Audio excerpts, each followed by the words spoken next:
Okay, so this is chapter 18. This is worksheet number 1. It says sampling distributions of a sample proportion. So we're going to start off with the first one. So it says a recent study concluded that the proportion of married couples in the U.S. that are mixed racially or ethnically is 10%. The true population proportion of the married couples in the U.S. are mixed racially or ethnically is 7%. So by them saying that this is the true population proportion, right? That means that this 7% right here is going to be our P. That is our population proportion. So it says a random sample of n equals 100 couples will be selected from the population, and P hat, the proportion of mixed racially or ethnically, will be computed. What are the mean and the standard deviation of the sampling distribution of P hat? All right, so first thing we're going to do is we're going to write down the mean.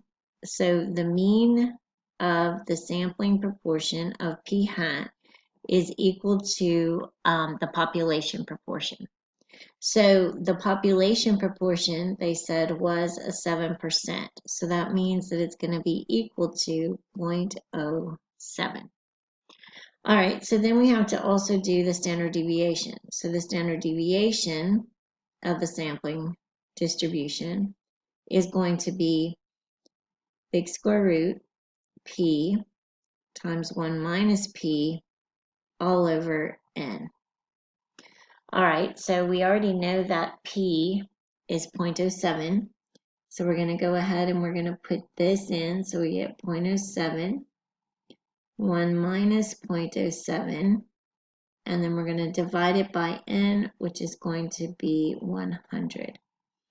So we're going to go ahead and we're going to plug that into our calculator and see what we get. All right, so if we put it in the calculator, then we get 0.026. And so we're going to go to 3 decimal places when we're talking about standard deviation.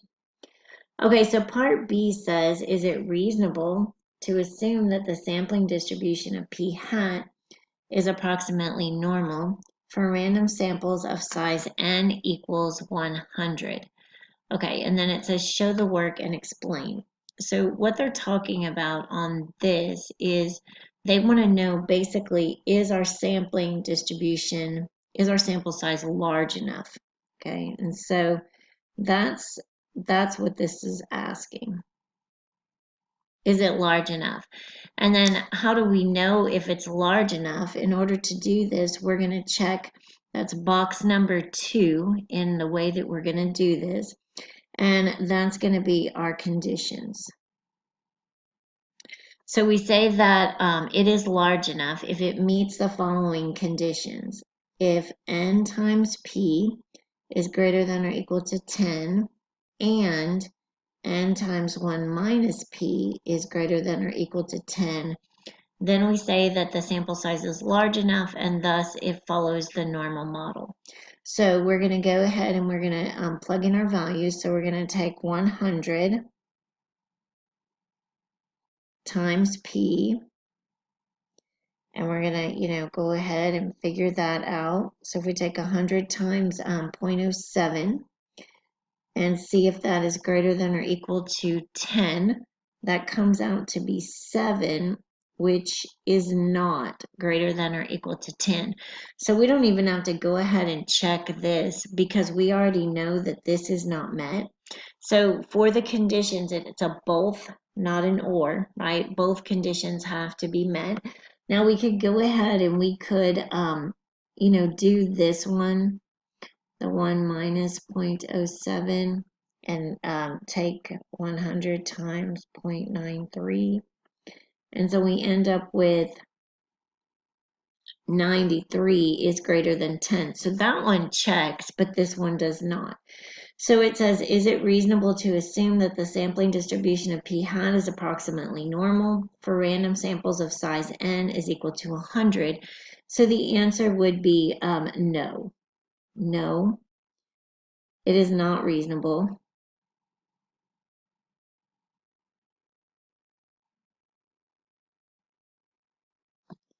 to assume the sampling distribution is approximately normal.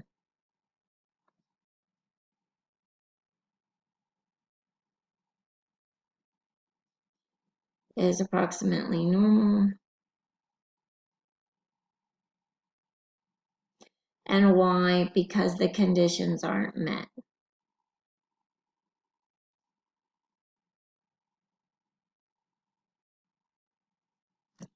Okay, so now we're going to continue on. So now it says, okay, suppose that the sample size is n equals 200 rather than 100 as in part B. Okay, so now we're switching it up. So we had 100 up here, now we're switching it to 200.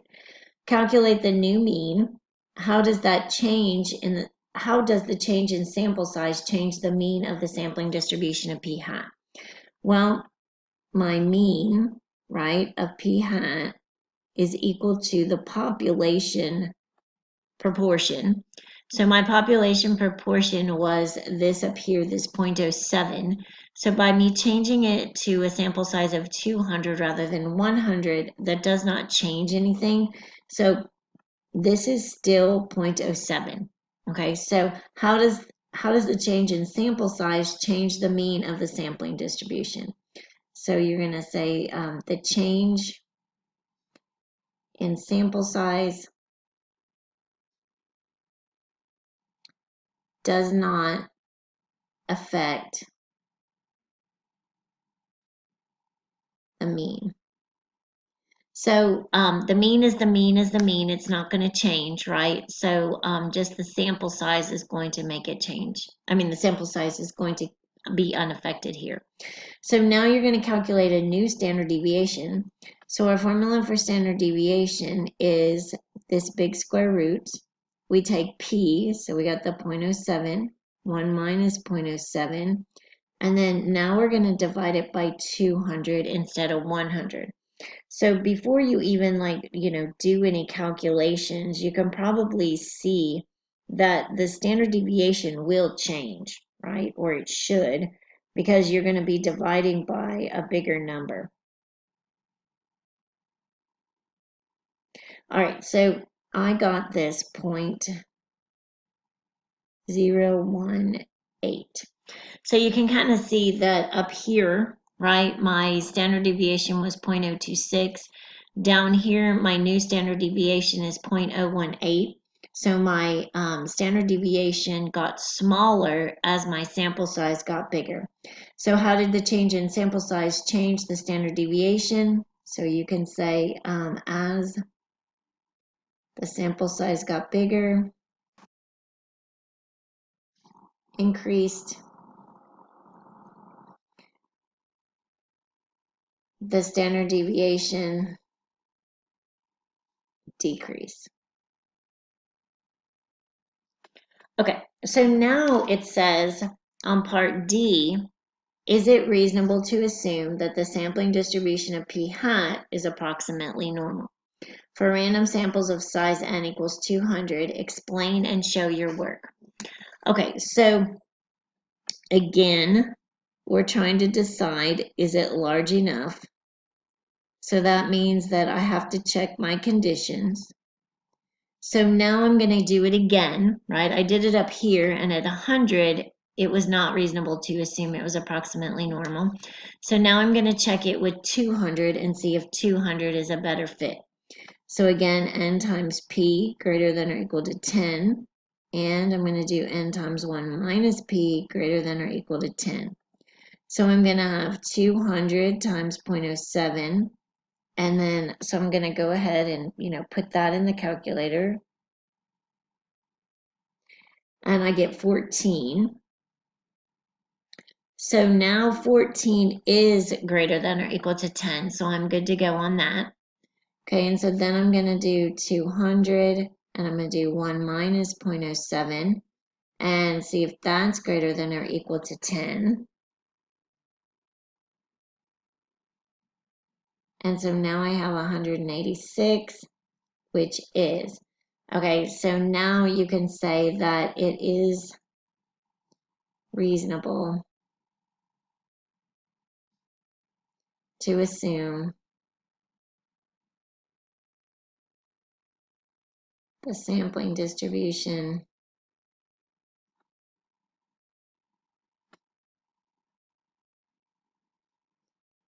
is approximately normal.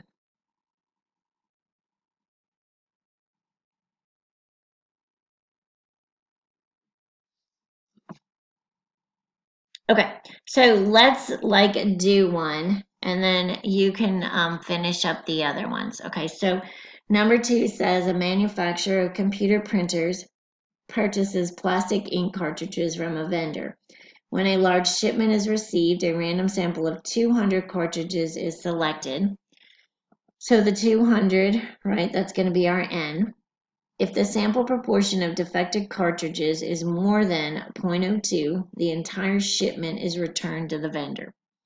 What is the approximate probability that a shipment will be returned if the true proportion, so I'm going to underline that, true proportion of defective cartridges in the shipment is 0.05?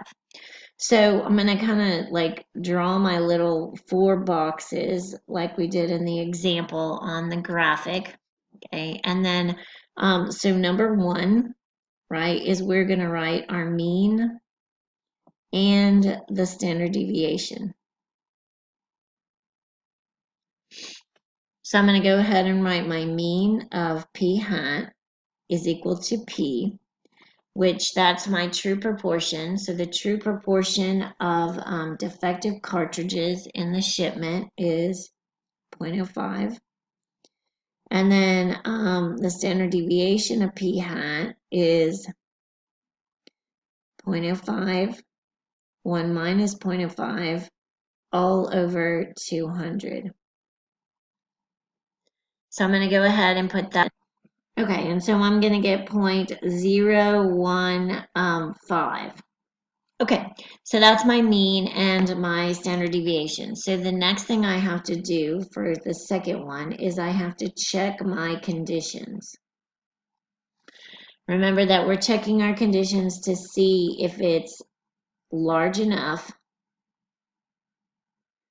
and that I can use the normal model, right? Okay, so I'm going to do n times p greater than or equal to 10, and I have to do n times 1 minus p greater than or equal to 10. All right, so my n is 200. My p is going to be 0.05, and I'm going to put that in the calculator. And I end up with 10, right? So it is greater than or equal to 10, so we're good to go on that. So then I'm going to go ahead and do 200 times 1 minus 0.05 and see if that is greater than or equal to 10. And I get 190 greater than or equal to 10. So I am good to go, right? My conditions are large enough. It's approximately normal, and so I can continue on with my problem. Okay, so now the next part of this is that I have to write my probability statement. So I'm going to put probability statement. So my probability statement is probability of X, and then I have to read my question. And so up here it says if the sample proportion of defective cartridges is more than 0.02, then it's going to be returned, right? And I want to know what is the probability that it's going to be returned. And so that means that I think that it is greater than 0.02. So now what I have to do is I have to convert this X value into a Z-score. So I'm going to do probability of Z being greater than 0.02 minus 0.05 divided by 0.015. All right, so now what I'm going to do is I'm going to calculate, okay, which gives me a Z-score of 2. So I know Z greater than -2, sorry. Okay, so now in step 4, right, this is when I'm going to calculate the probability. So how do I calculate the probability? Since this is greater than, then that means that I have, you know, the curve like this. I've got 0, -1, -2. So -2 is here. I'm going greater than, so that means that I'm going to shade to the right. So I'm going to use normal CDF. And then I have, you know, the parameters that I have to put in. And so I'm going to go from -2 to 99. So I'm going to go and I'm going to put that in the calculator. Remember, we go to toolbox, probability, you're going to cumulative, and then normal, and you'll put in the -2, 99.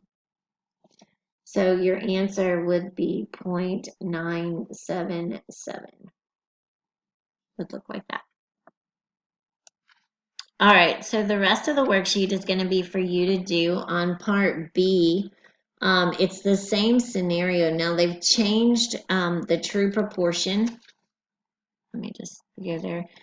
They've changed the true proportion of defective cartridges to 10%, right? So they've changed that.